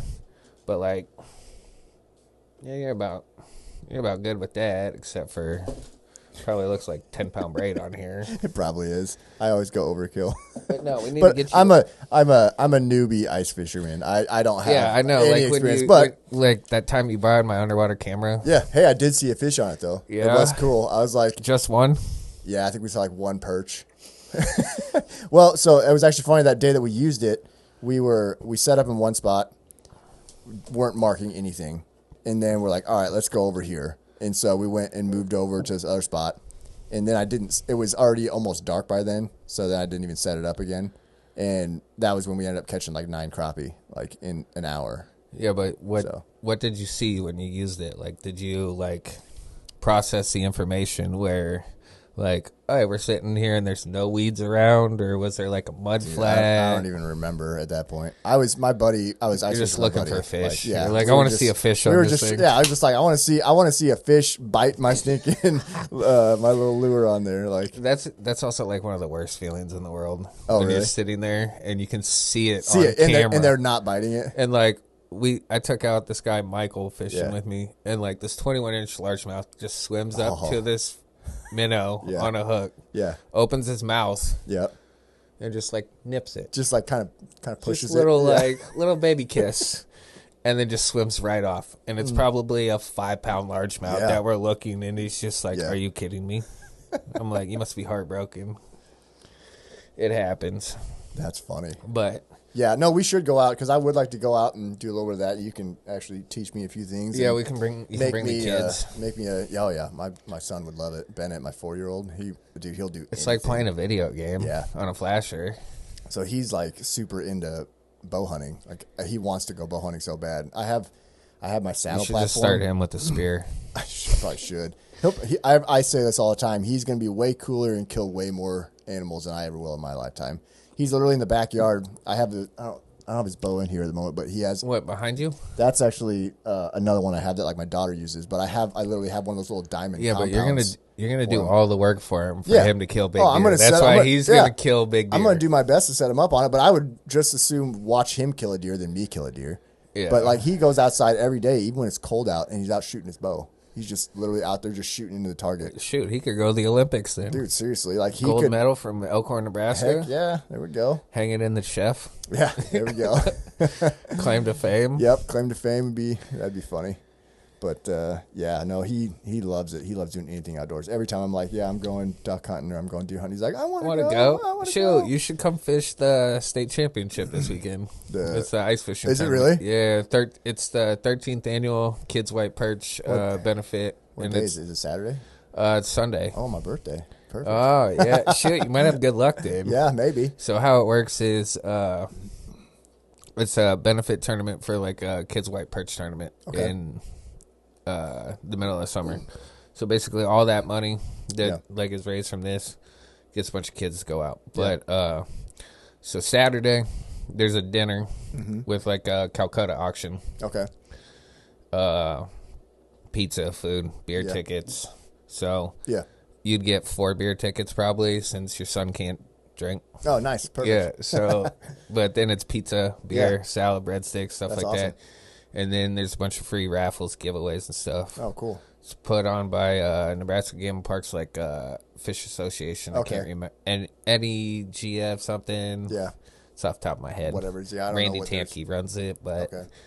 probably one of the best tournaments. Like, it's open to kids. Yeah. It's open to adults. Yeah. Girls. Yeah. Anybody that Whatever. wants to Anybody. fish, come on, Where's it hang at? out. Wildwood Oh, Lake, just outside of Valparaiso, north of Lincoln. Yeah. 5 crappie, 5 bluegill. Okay. And if it's your birthday, you might catch the biggest fish in the lake. You never know. Who knows? Or I won't catch any. You'll probably catch something at least. There's plenty of fish in that lake. Yeah. I've been on it Yeah. past 2 days. Yeah. Nothing big, But but you're catching something. yeah. Yeah.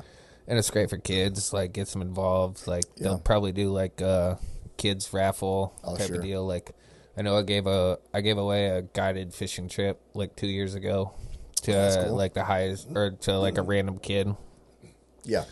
So like, but then we used to have like the Boy Scouts would come out Yeah. for weigh-ins and stuff, sell hot dogs, hot Nice. chocolate. Like, it's a great tournament. Yeah, sounds Randy like a lot of puts it fun. on. Like, even if you're not like super competitive, Right. It's just fun just to go and, Yeah. and experience it. yeah, like Yeah. it's totally worth it. Like, you'll learn something. Everybody's super friendly. Yeah.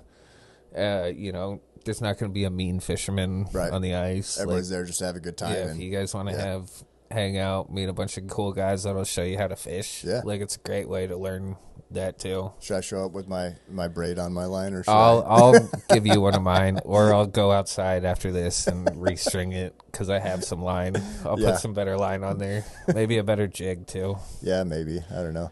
I don't know. Wonder Bread's all right. I'm going up to Minnesota actually at the end of the month, last weekend, going into February, and my buddies that live up there, one of the lakes that his dad has a place on, they have a big ice fishing tournament and everything up there, so we're going up there for that weekend. I don't know if I'm going to fish or not, but it's one of those things where you just go have a good time. Oh They all get gosh! together. If that's the one I'm thinking of, I want to come with, and we'll It's take. not a on a photo. big. It's not on a big lake. It's on Lake Marion. Oh, It's not a big lake one. there's one. There's one up there. But they have that- raffles and all that stuff. Yeah, and like everybody like, gets you can together win Ice and Castle type and my of buddy's deal. dad, he's got this like nice big shop on the lake, and so like everybody gets in there. They have like a Bloody Mary bar, and everybody just hangs out. Like, it's fun because like all the wives and kids can all come and hang out, and we all just have a good time. So it's like Yeah, there's the fishing's cool, but at the same time, it's almost just as much fun just to go just hang out with everybody and go to the raffle and do all that stuff. So Oh yeah, that's like it's almost like a county fair for yeah, ice it really fishermen. is. It's Yeah. crazy. It's 'Cause- that's what's funny about up there. Like the stuff that they do in the wintertime compared to like the stuff that usually is going on down here in the wintertime. Like there's so much more fun stuff going on. Yeah. When we were there a couple years ago, my buddy's brother-in-law and his kids show up on their snowmobiles because they had a bunch of snow, and they're just like, I'm just like, oh, sweet snowmobiles. I had never driven a snowmobile or been on a snowmobile. They're like, oh, fuck, take it out. And so Yeah. I'm just like, there's this open, let it rip? this cut like bean field covered in perfect snow, just no fence or anything like that. I'm just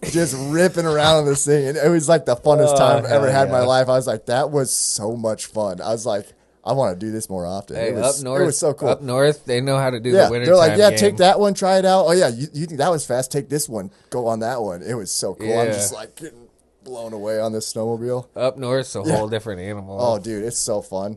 My buddy's really he's a big like motocross guy. So like they go out on the lake, they plow a track on the lake, and then ride their dirt bikes on the lake and stuff. They do that like every weekend. You should just come with for Okoboji. Like, they have the winter games. Oh yeah, That's on Okoboji, but Yeah. then go fish Spirit Right. during the day. yeah. Or, bounce back and forth. Man, up north, they just know how to do it right, like in the wintertime. But it's they like- also have yeah. snow for It's 6 true. months They to usually do 7 have more months out snow. of the year. It is just that's the one thing I do appreciate about up there though is like in the wintertime here it's like yeah, you can hunt obviously, but like by the time it gets like cold, like hunting season's pretty much over. And then ice fishing really doesn't start until, like I said, January, February. But like up there, like all winter long, they've always got something going Yeah, on. you can drive your 3/4 ton Yeah. pickup truck Yeah. with a 28-foot camper Yep. on Oh, the yeah. ice up Oh, there. yeah. Like, Yeah. we can't even walk on Yeah, 4 we can inches barely walk down on here. it. Yeah, we're lucky. Yeah, like, They you just go have up so there, much to do. drive a truck out there for the first time, you're just like, is this cool? Yeah, and they're all like, hurry up, get out of the way. The first time I went with my buddy and we're driving a truck out there, I was like, this is insane to me that we're driving a truck on a lake right now. Yeah, but it's like 20 inches yeah, it's thick. so thick. Yeah, they're like it's denser than concrete. We're gonna drive a semi over this later. Yeah. Like let's go, hurry up, get off the road. The fun thing about and like people in Nebraska are really nice too. Don't get me wrong, but like Minnesota people are like. They're like different. They're just like my buddy will literally talk to anybody and everybody. They're all don't you know? Oh yeah. They're just like, everybody just is so freaking friendly up there. It's so funny. It's a good time. I mean, I get that. Like my mom was born in Canada. Oh you know, like all my aunts and uncles are natural born Canadian citizens and stuff. So like we'll be sitting around like they're dicks. Don't get me wrong, but like. When it comes down to it, they're good people, but then you get a couple drinks in them and they bring out the O's and the A's and just like, don't you know? We used to put the biscuit in the net. Like my uncles played hockey. Yeah. And they'll be like, they haven't lived there in how long? Yeah, but they still got this like Northwoods vibe about them. And I'm just like, that's man. awesome. But then none of them fish or do anything now. So like funny. they're all moving south. Yeah. Like they're like, we lived this for a while. Like I want to go somewhere warm. Yeah, they endured the cold already. Yeah, like could you imagine if we lived up there? We'd get sick of it too. Live up there too. We'd get sick of it too. I'm sure we would, but I would love it up there. Like bear hunting. I know. There's moose up there too. There's moose in Minnesota. Wood ducks. I'm gonna go kill a moose. Moose. Yeah. Well, they have, and there's just. I mean, we're not gonna get a high class 200-inch deer probably from Minnesota. There's actually, depending on where you're at, there's actually some really good deer up there. As far as like, it depends on what part of the state you're in. I think the farther north you get, the smaller they get. Yeah. But I've seen that some, Iowa, probably that Iowa Minnesota border. I've seen some hammers killed up there, and like I've got some my buddies up there that I've seen some pictures of some of the ones that like their friends have killed. Like they kill bigger deer than I kill. I mean, I've killed some good deer, but I mean, nothing giant. But they've got some up there. I think there's probably that not as many, but northeast corner of Iowa, Minnesota, exactly. Illinois. Yep. So I got family up there. Well, then, actually, do they got ground? Yeah, they got a lot. Then why aren't you hunting up there? Minnesota tags actually are pretty cheap. I looked it up. Iowa tag. Oh, they're in Iowa. Yeah, Elma, Iowa. So you got to draw it. Like that's like a 7-hour drive. Yeah. Middle of nowhere. Yeah. Okay. And like, I don't know if you count like hunting with a BB gun as a kid, but I've only like hunted up there once with that BB gun. Yeah. But we did kill a pheasant. Oh, there you go. Dog got it, not us. I was probably like 12. Yeah. But like, my Uncle Jerry, or great Uncle Jerry up there, he bought land just so like the Amish couldn't have it in farming. Like, and then he didn't do anything with awesome. it. And I'm just like, before he passed away, I was like, hey, Jerry, can I come up there? Yeah. Like, he's like, what are you going to do? Some chores for me? And I'm like, yeah, if I can go hunt out here. Because he'd always be like, oh, yeah, we got pheasants. We got deer. We got all of it. But nobody hunts it. But, like, I mean, we got the Fox kids that are younger now. I don't even know if they do it. They're probably sitting in the shop drinking Mountain Dews and Busch Light. Yeah. You know, fixing up Ford Rangers right now. Like, I don't know what they're doing. But, like, the other one, Dan, he's a nice fisherman in the wintertime. Like, I just feel like nobody has pushed that. Like, maybe we need to go up there and test that out. I get that. But, like, dang. Are we going to go chase 7 hours of not knowing what's up there? You never know until you try it. Yeah, but how many times have we done that and failed? I mean, I've done it a lot with my buddy. Yeah, you and Teddy. Yeah, I mean, me and Teddy. Let's go on a whim here. And I've done it a handful of times thinking, oh, this is my moment. I'm going to go kill this deer. And then I don't see a deer for 2 days. You got this big old pipe dream. Yeah. And you're just like, this is what's going to happen. And then you get your total ass kicked. Oh, yeah. 100%. And then you're driving home like, Yeah. I spent $400 on fuel. I just $200 on fucking I just spent snacks. 2-3 days of my life and all this money, and did I even have fun? I don't even know. No, I'm miserable right Yeah. now. Like I want to cry. I want to curl up in a ball and sit here and be like, I will say, if you at least that do it, deer didn't walk in front of me. Yeah, you're just pissed. You're like, Yeah. they should have walked in front of me. I didn't catch I know what that I'm doing. 50-inch muskie. I'm Yeah. over here just like, Yeah. I'm gonna sell all my stuff. Yeah. I'm gonna go home and sell it all. Dude, after this deer season, I was just like, I'm not deer hunting anymore. I was like, I hate all deer. Deer suck. I'm done. I'm done with it. And That's my wife's how- that's like, how yeah, I sure felt. you are. And then now That's I'm how like, I I'm felt. already starting to think about deer again. But that's what it is. That's what it is as an outdoorsman, though, in general. Like, It's the chase. yeah, Like, it is, and that's the fun part. Like you got to figure something out that somebody else can't figure out. Yeah. Like it's the mental. I just always look at it, I'm like, how many of these people legitimately get lucky, like, and it actually works out for them? But it never happens to me. No, Like, I feel like other people because do we work too hard. Probably. I feel like other people do the same stuff, and they end up having just like this crazy cool I feel moment. like we just need to forget everything that we know, Yeah. and just walk in there blind, Yeah. and stomp around. I know. And we're gonna shoot a giant. I feel like as a kid, I didn't know what I was doing. I was like trying to think I did, but like I would just walk into a spot and just sit there, and I ended up probably having better success than I have as like now that I supposedly have more knowledge. Like I've learned No, more. you just overthink it. Yeah, I more. probably just overthink it more. You're but- just like, well, the wind's coming from here. Yeah. Where's my scent going here? Yeah. There's food over here. We're gonna do this. You're Yeah. putting all these variables into your brain, and then it never works. and you're just like over calculating, like Yeah. da da da da da, and you just need to like Just- back to like when me and the flasher Yeah. instead of live scope. Let's Yeah. just dumb it down and make it Yeah, easy. just go basic. and sit here and Yeah. wing it. I know. That's how I feel half the time too. But unfortunately, like I feel anymore, my brain, you can't not think about that stuff. Yeah. It just has to constantly think about the things I can do better. Like next time, okay, what did I do wrong this time? I What didn't can I do spray better? scent spray. I Yeah. did this. I did that. I didn't Like, take a shower. I spilled didn't- coffee yeah. on my freaking pants. Yeah. Like now, Yeah. I don't know. Yeah. Like there's so many things, and you're just. The older I've gotten, same with fishing. Yeah. The more I know, the more I overcomplicate something. Right. I'm just like, Yeah. all right, it's this is what I should be doing. Yeah. And then I tie on the dumbest thing ever. And it's like, oh, damn, they're catching them on this. Or Yeah. like, let's walk here instead of here. Oh, Yeah. there's a deer. Yeah. Like, I don't know. Yeah. It's I would agree with you. I think we probably overthink everything, and we probably over prepare on everything too. Oh, like, yeah, you're like half the sitting there time, for 3 days I'm like- packing a bag. yeah, and I bring all this stuff, and then I'm like, I didn't even use half of this stuff. Yeah. Like, why did I bring it all? But it's like, well, if I don't have it, I might need it. But it's like, but are you really going to need it? Or like, No. it's like Because you're going to use the same thing. the that amount of you money use all I the have time. spent on stuff for hunting and fishing, mostly hunting for me, but the amount of stuff that I've spent over the last like 5 years. Don't even get me dude, started on that the topic. amount of money I've spent and I just haven't even like had success. It's like, you're just like, why am I doing this? It's an addiction. It is. It It's is an addiction. Yeah. Like, and the industry is just capitalizing off of us. yeah, because of I'm it. going to give them more dumb shit that they don't need. The ATA show just went on, and like all these companies just released all this stuff for bow hunting and deer hunting in general and everything. And I'm just like, and I I'm want sure to you buy have all of it. $1,000 at least. I'm just like, freaking I could go checklist. spend $1,000 tomorrow, and I'd be so pumped. Teddy's Like, sitting at home looking through the catalog right now. Teddy's sitting at home probably on Marketplace.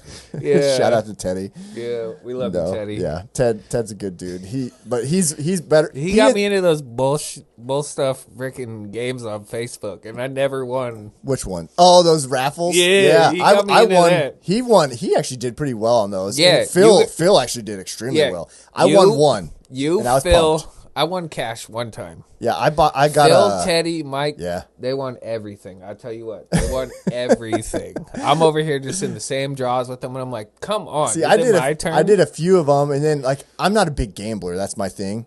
Like Teddy and Phil, they That's were what loving it. They competitive were fishing yeah, is, they were is throwing. gambling. They were like, Yeah. they're like, yeah, let's get after it. I'm just like, I put like one spot in, and I would only pick the certain ones. Yeah, I never did the like high your dollar favorite ones. number yeah, or something. Yeah, but I did win one. I got it was a predator call, like for coyotes and stuff. And how many times have you used that? I've actually used it a handful of times. I've never killed anything with it, but I've used it.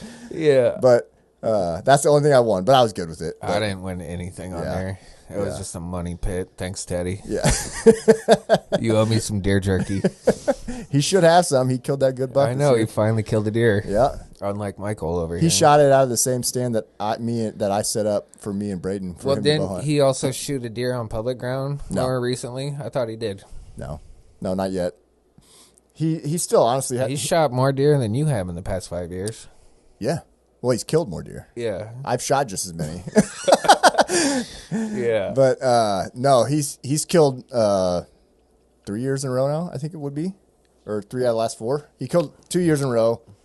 And then so he killed this year, last year, and then I think the year before I don't think he killed one. I thought he had one on like public ground somewhere, I thought. No. The only public ones he's killed has been back when we used to rifle hunt public.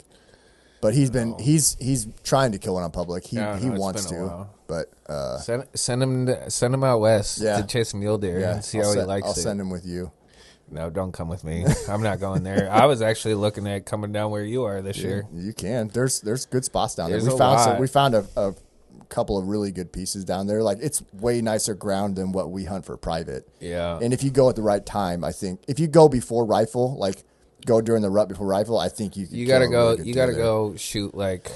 You gotta go like 3 days before a rifle with a bow, and then sit there because like I've done that. Yeah. Up north of like Grand Island, we went in 2 days before. Rifle season.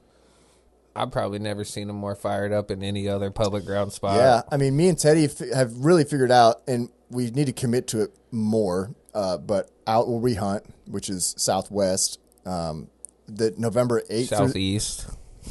It's southwest. I'm trying to throw the people off. I don't care. They ain't going to be where we're at. But southwest, it's November 8th through the 12th is always our best rut daytime activity every year. And the season normally starts the 14th.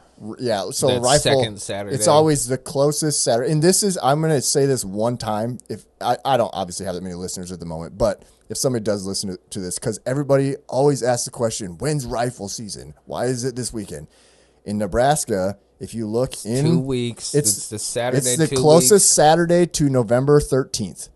Yeah. That is what it is. It is in the handbook. It is the closest Saturday to November 13th is always the opening day of firearm season. 2 weeks before. It's the Saturday before Thanksgiving, basically. Or two Saturdays before. Saturdays, yeah. Yeah, but it's that's like if you look at the actual rules in the game of parks, the way they schedule it every year, it says it is always the closest Saturday to the 13th. Yep. So like this year was the farthest away it could have been in the direction that we prefer as bow hunters. It was the 16th this year. Well, it wasn't that good for rifle hunters Yeah, it really either. wasn't. Like, but next year it's the 15th. But then like eventually it'll get to the point where it's like either the 9th or the 10th. Like that's like, so it's like earlier.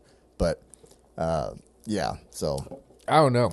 I don't even know if the rut really matters. Dude, I don't know if it does anymore either. Like I didn't see a single We deer never chasing. see rut activity like you always hear people claim about. Like where we hunt, we never see that. It's crazy.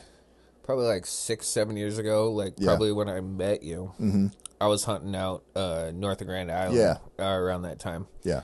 We had deer so patterned. Yeah. And like knew exactly what we were. Like we'd go out, rattle some rattles. Yep. And like we'd see rut activity. Yeah. Like we'd have one deer, he'd be coming out hot every single time, snorting, stomping, like looking. Yeah. I haven't seen that in 5, 6, 7 years. I don't know what it is either. We were the same way because I remember one of the first years we were bow hunting out where we did. Teddy always had the same thing. Like every time he'd rattle, he would sit in a spot where we knew there was deer bedding in there. He would always have deer come out.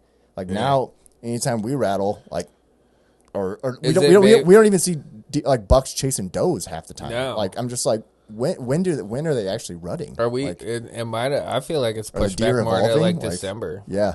It's weird. Like, because, like, our seasons have changed so much. Yeah, and I mean, I know they always say that the rut is all based off of the moon phase. Like full moons. Yeah, like the waxing, waning, crescent. It's always like, it's all based on daytime, like the amount of daylight. That's what it is. Yeah.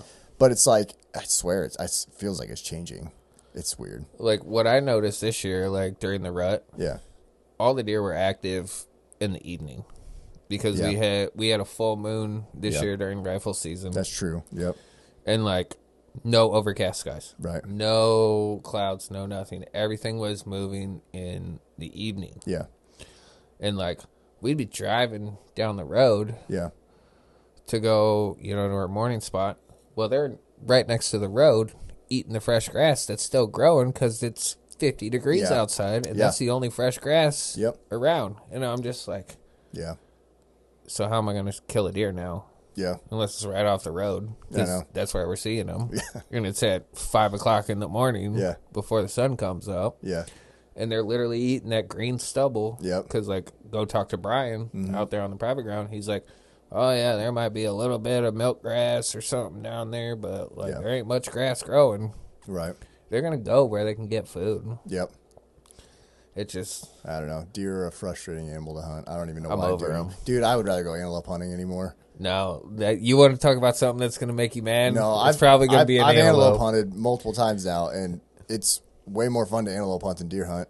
You can at least see them, and then you just got to try and figure out how to go kill them. I mean... Isn't that what, like, a western Nebraska mule deer hunt is? It's spot and stock. Like, you're not sitting like you. Yeah, but the thing was antelope in a blind, antelope like, waiting for it to walk by. Yeah, but antelope are just standing out there. They're just, like, you can just see them. So yeah, but you got to go figure out how to spot and stock that thing. Well, so when I went to Eastern Colorado this year with my buddy. Yeah. And he killed a really nice antelope. And that guy was, that dude has been guiding for, like, 20 plus years. Incredible guide. Yeah. And... so all we're doing is driving around looking for antelope, trying to find them, and we would see them and be like, "Oh, there's a nice one right there." Yeah, spot and stock with a bow. Yeah, spot and stock with a rifle. Yeah, whatever. You can kill an antelope with that way. That's not that hard, I don't think, personally. Little speed goat action. Yeah, but so the more we're just driving around and we'd see a nice one, and we'd be like, "Oh yeah, that's perfect," and he'd be like, "Nah, we had no chance of killing that one because you have to find one in the right spot." It has to be in a spot that you can make a stock on them. Yeah. Otherwise, you have no chance. I've learned that stalking so many deer. Like, oh, yeah. You're like, there's no way they're going to figure this out. Yeah. And then you just get blown out, and you're just like, God dang it. Yeah. They have to be in a spot where you have the terrain. But then there's other times where I've been walking down a trail on public ground, come around a corner, and I'm looking at deer right in the face, like, "Hey, what's up? They're just staring at you." And I'm just like, I'm not ready because you shouldn't be here." Yeah, I'm making a bunch of noise, just looking at my phone. That's part of that whole thing we were saying about how it's like we should just need to go back to just being completely dumb and just walking in. Yeah, it's like the harder we try. Yeah, the harder we try, the harder it gets for us for some reason. I don't know. Let's just go back to being a kid where your dad's yelling at you like you're walking too loud. Pick your feet up. Yeah. I know. I'm trying not to be that dad now because like my kids will be doing that. I'm like walking. I'm just like, you are so freaking loud. I yell at my brother all the time for that. And he probably isn't even being that loud, but to me, it's like I'm walking a lot quieter. But like, my brother is like the epitome of like a Walmart hunter. Oh yeah, like I'm gonna go buy my camo, my boots, everything. Is like, why do I need to spend good money? I don't need no Sitka. You know what? My brother's killed more deer than I have. Yeah. Okay. Yep. Like, my God. Yeah. But like, what are you doing? Yeah. And then he's just stomping. It's like 5 o'clock in the morning, and I'm like looking at my feet, like trying to not step on sticks and stuff. Or like out there, there's cactus, thorns, all that. Yep. And then he just over there, high knees through the woods, and then he's like, "What? Why are you so mad?" I'm like, "Dude, shut! You're gonna blow every deer out of here." Yeah, he's like, "Oh, it's fine. Oh, he's gonna be that old guy that's gonna be like, you're crazy. He's gonna be out there in a red plaid flannel, just like, you don't need no camo. Yeah, sitting there smoking a cigarette, just sniping deer off a freaking fence post. Oh, I wish I was that guy. Old Ted Bear or whatever. Fred Bear. Yeah. Oh man, just a red polo, just no camo, no nothing. We're just gonna have a great time. Yeah. But that's, I mean, again, that goes back to don't overcomplicate it. It's true. Yeah. Like, can a deer really see color? Like, do we really even know that? They say they can't. They say they're colorblind. Yeah. So like what's the, like, we're wearing this fancy camo and stuff. It is true. Like everybody, I always find it funny when people are like, "What pattern's gonna be best for deer?" Like on a Sitka page that I'm on, they're like, "What pattern should I get? Subalpine or elevated?" And everybody's like, "It doesn't matter." No, like when I'm out in Western Nebraska, I'm wearing First Light Chipper, which I discontinued. Yeah, and I'm like, "Damn it, that fits perfectly out here because it's just rolling hills and nothing. Yeah. Nothing. Yep. Like, there's no greens, there's no nothing. Right. It's browns, tans, and nothing, and thorns, and cactus. Yeah, and it doesn't even matter. That's the worst. Like, you go out there and you go to glass a hill. Yeah. That's the worst thing that happened this year. You go out there, set up on a hill to glass, and you're like, oh, man, I'm tired. It's been a long week or whatever. Yeah. Make sure you look before you sit down. Oh, no. I sat on a cactus this year, and it was so bad. Like, I was screaming like a little girl. My brother's like, what's wrong? And I was like, you need to come over here. Come over here. And he's like, pull these out of my butt. Pull these out of my butt. I have thorns. Oh, my like God. this long in my butt. So now he's like, that's why you take your boot and clear the area first, stupid. And I was like, well, I'm going to start doing that now. Yeah. Because I was all worried about eating my sandwich out of my pack. Because it's like noon. And I'm like, I'm hungry. I've been walking. Like, let's get this. Let's have a lunch. Yep. Just plop my butt down. Just right on a cactus. Oh, my God. That sucks. And you're just like, oh, my gosh. Why am I doing this? Yeah. Let's go home. Yeah. That's part of the experience, though. But, yeah, we've been rolling for quite a while now. We'll probably wrap this up so that way we don't go too long and have you on again. Shoot, I think my camera's dead. How long has it been dead for? I don't know. Well, great job, Mike. I had it plugged into this portable charger. Well, obviously you didn't charge the battery. Well, it shouldn't have died, but, I mean, we got the audio, so that doesn't matter. Yeah, we're fine. The audio's on the... Yeah, we'll wrap this up now. And never had that happen before. I think there's a Vikings we can go watch LA some Rams game. Yeah, we'll go check that out. But but I appreciate you having me on. Thanks for coming on. This is fun. We'll do it again. We've got plenty to talk about all the time. We'll go do some ice fishing, and then we'll do another follow-up episode of Mike's first ice fishing hopefully experience. I won't be a novice anymore. But we got summertime coming up, too. I know. I got a boat, fishing. Like, I got a kayak. I mean, I got a real boat if you want to actually use a boat. My kayak's probably better than yours. I don't think so. My dad actually has a pretty nice boat. Yeah. I like to fish by myself. I mean, that's fine. But if you ever want to go on the boat, we can I hate the drive the trolley motor here. Don't do this. Go here. What are you doing? I'll let you run it all. I'll I know, but then I got, I'm snagged. Go get this. I'm snagged. I'm not one of those guys. Break it off. Break it off. I don't get snagged. I'm not one of those guys. I fished with those guys before. That ain't me. Break it off. Break it off. All right, man. Thanks for listening, guys, and thanks for watching, even though this obviously, I think my camera's dead, so there might not be a full video. That's Mike's fault. Blame It's Mike. my fault. Yep, rookie move. But thanks for having me on, Mike. Heck yeah, dude. We'll do it again. We're going to kill it. Yep. Have Later, a good guys. night, everybody.